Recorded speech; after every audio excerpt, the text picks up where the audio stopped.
So here we're trying to find critical numbers. Remember, critical numbers are a twofold definition. The first part of the definition is that they are interior, so inside of the domain. And then the second part is that the derivative equals 0 or does not exist. Now, here when we're finding the domain, we'll set the denominator not equal to 0. You'll notice when you have x squared plus 17 equal to 0, to solve that, we cannot factor x squared plus 17. So because you can't factor it, because it is prime, oftentimes that is going to potentially mean that you have imaginary solutions. To verify that, what you can do is you can use the square root method, where you would subtract 17 from both sides and isolate that x squared equals negative 17, and then take the square root of both sides. That's going to give you x equals plus or minus. The negative under the square root gives us an imaginary number, and then the square root of 17. So keep in mind, anytime you're talking about functions, we always ignore the imaginary numbers. So because we're ignoring that imaginary number, there is no domain restriction.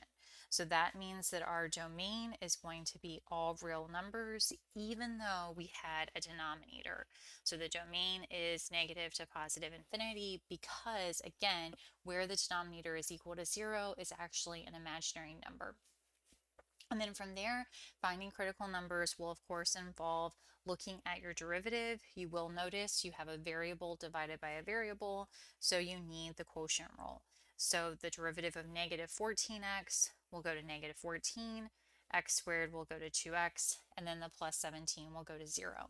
Doing our crisscross here, we get that y prime is equal to negative 14 times x squared plus 17 minus, and then our negative 14x times 2x all over the bottom squared, the x squared plus 17 squared. From there, you will then remove your parentheses, and that removing parentheses will involve distributing your negative 14 to both of those terms. So you will have negative 14x squared, and then the negative 14 times 17 will give you a negative 238. For the second term, you have a negative times a negative, so that gives you a positive, and then you'll take 14 times 2 to get the 28x squared. You'll notice for the second term, you're not doing a full distribute step, you are just multiplying 14 times 2 and then adding those exponents. And then that is all over the bottom squared, the x squared plus 17 squared. Then we'll combine our like terms. When you combine the like terms, you have a negative 14x squared and a positive 28x squared. That will combine together to give you 14x squared, and then minus 238 over x squared plus 17 squared. From there, we now have one fraction. So once we have one fraction, we set y prime equal to 0. That amounts to setting the numerator equal to 0. And then we set y prime does not exist. That amounts to setting the denominator equal to 0. So for the numerator, I'll have 14x squared minus 238 is equal to 0. There's two approaches that you can take here. One approach is that you can factor. I think most students would do that.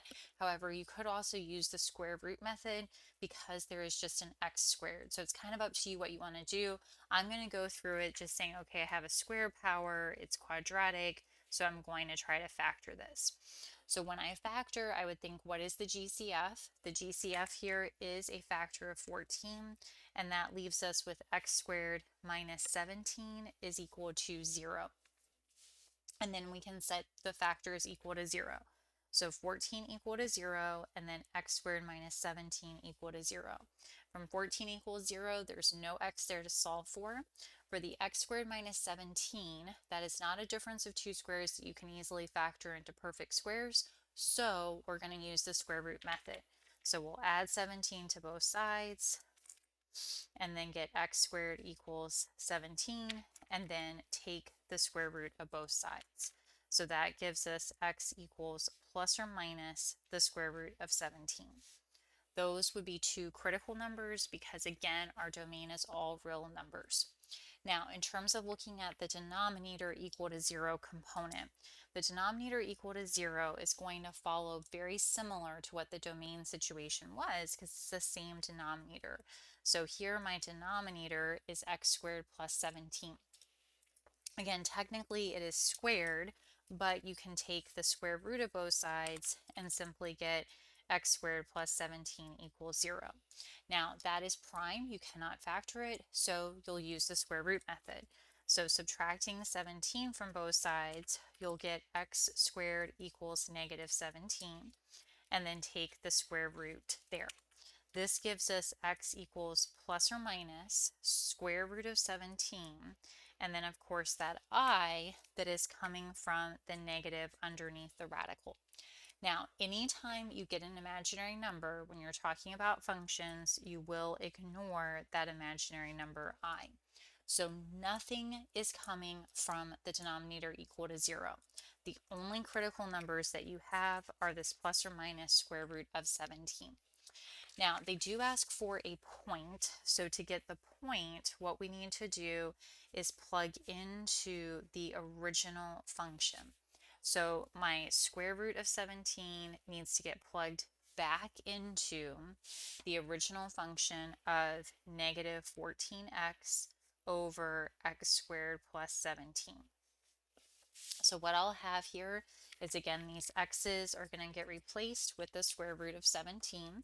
So I'll have negative 14 square root of 17 over, and for this x, square root 17 squared plus 17.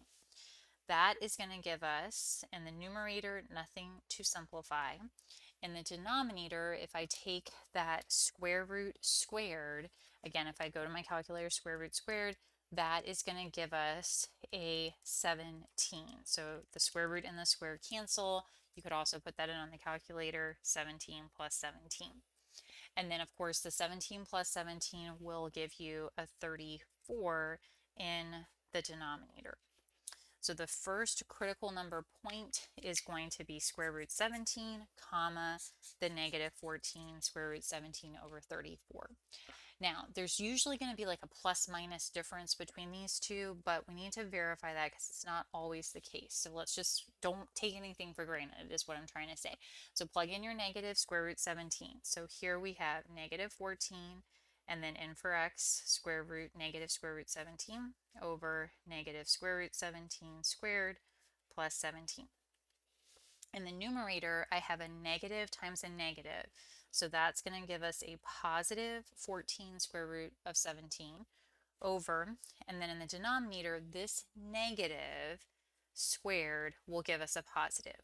Also, if you feel more comfortable putting this on your calculator, you're more than welcome to do that. Keep in mind when you put this in on the calculator, put it in just like you see it. So you have parentheses there, you need to put those parentheses, and then close your parentheses squared, and then that will give you the 17. But the negative squared is going to give you a positive 17. So you have 17 plus 17, and then that will give you 14 square root of 17 over 34. So that's our second critical number point. So in general, what we're going to say is that our answer here would be that the critical numbers are square root 17, comma, negative 14 square root 17 over 34. That's my first point in coordinate form.